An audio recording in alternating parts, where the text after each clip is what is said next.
I think that as far as like handling tough conversations, I think a lot of people struggle with those. Specifically, I'm talking about people who avoid them. Like, have you ever met a leader who avoids having those conversations? Yes. You know, that's where the direct and honest feedback come in. You know, those guys that don't want to have those conversations, they're really um, what do they call them? I don't know, but I have a They're, theory. they're, yeah, they're just afraid of the conflict piece. They avoid conflict.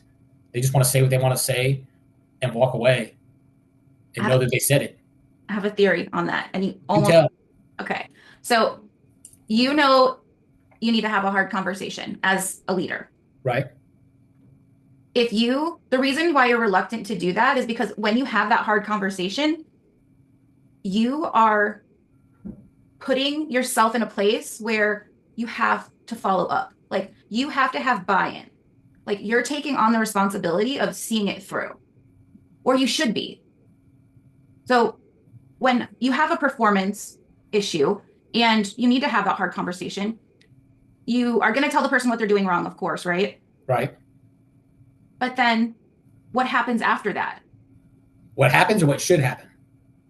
Well, here's your choice. Like what happens after that is up to the leader. Like Absolutely. a leader's going to make more impact if a hard conversation is a commitment to helping the other person get better.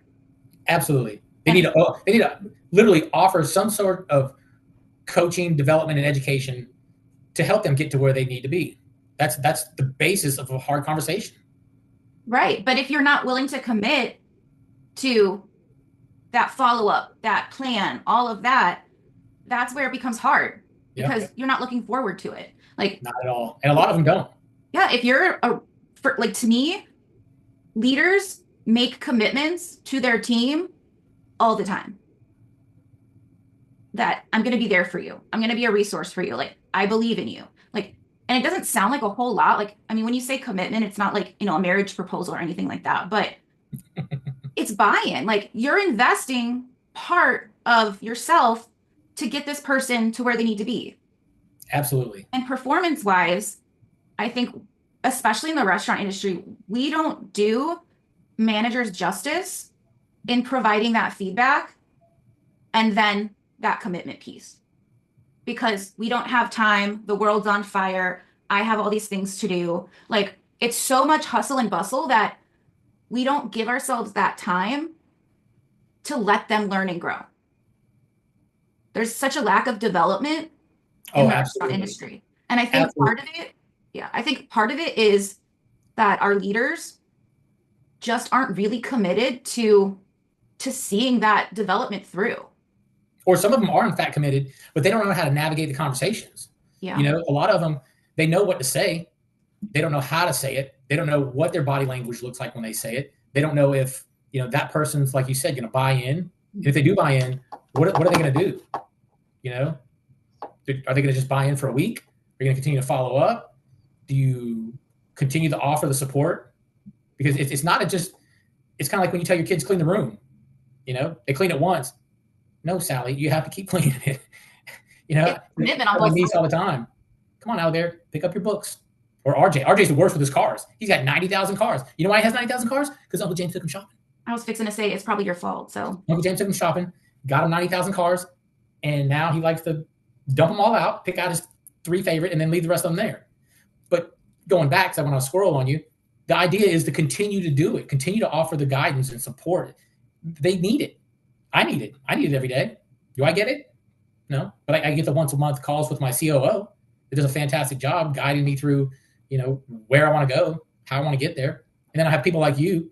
I got people like some of the franchise partners. I got a good supporting cast. yeah. I got, my publisher. She's great also. You guys all give me very solid, positive, empathetic input that kind of keeps me going. I mean, how long have I known you? 10 years? Since 2014?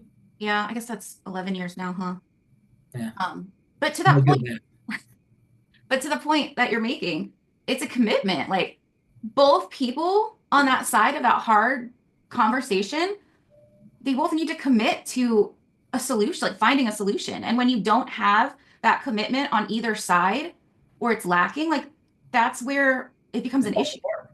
Yeah. Like I used to have a problem back in the day where I would find somebody and I would see so much potential in them, and I wanted it more than they did. Uh, And you can't do anything about that. Like it was up to the other person to meet you. Like I had the knowledge, they just didn't want to meet me. And when both sides are reluctant to meet each other, I think that's where we struggle. But yeah, as a leader, I think it's a leader's responsibility to take that first step.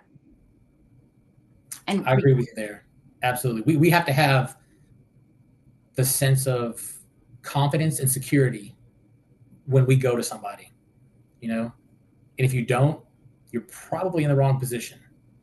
yeah, and I think that's where that reluctancy comes in. Like that avoidance is in the back of your mind. You don't want to make that commitment. Hey, you get scared. You don't know how they're going to react. You don't know what they're going to say. You don't know how long they're going to continue to do that. You know, you brought up a super valid point there where you talk about how you care more than other people. And it's funny because when I first came into this position, remember, I come from big box, full service, and corporate ops. So for me, this side of the world was a little bit different because I still had the same passion and educational drive that I had inside the corporate stores, that you literally had somebody's lives in your hand. Here on this side, my current mentor and COO, Jim Thompson, had to explain to me and reel me in a couple of times and basically say, Russo, you can't care more than them, which was what was happening with one of the franchise partners. I would go in and I would get so upset, not upset and angry, like, mad, but upset in the sense that, man, I don't understand. I'm giving you all the numbers to the lottery ticket and you're writing down different numbers. Yeah. And he was like, they're going to do it, Russo. You have to just keep, like you said, you just have to keep following up. You have to keep offering support, keep offering the guidance. At some point, they're going to adopt one of your processes.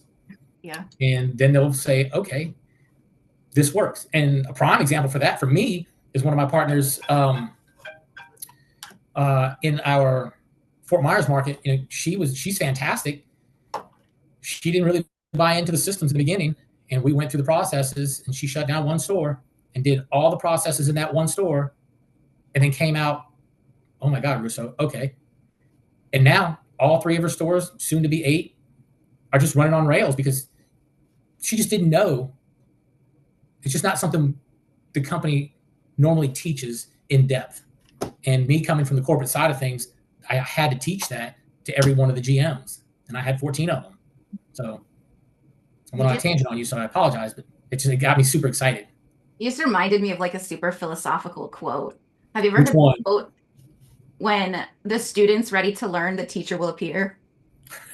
Think about it. Like you said, you're not ready. You've got to keep following up, keep following up, keep following up. But at the end of the day, like they're not going to hear you until they're ready to listen. Absolutely. I don't know who said that, but whoever did, 2 thumbs up.